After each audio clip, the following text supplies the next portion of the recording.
बाबासाहेबामुळे तुझ्यान माझ्या घरात, बाबासाहेबामुळे तुझ्यान माझ्या घरात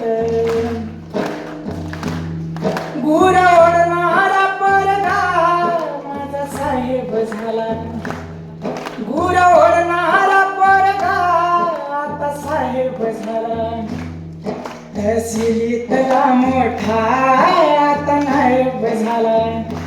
उदाहरणार्थ आपले मुंडे साहेब, तहसीलीतला मोठा आता नायब झाला.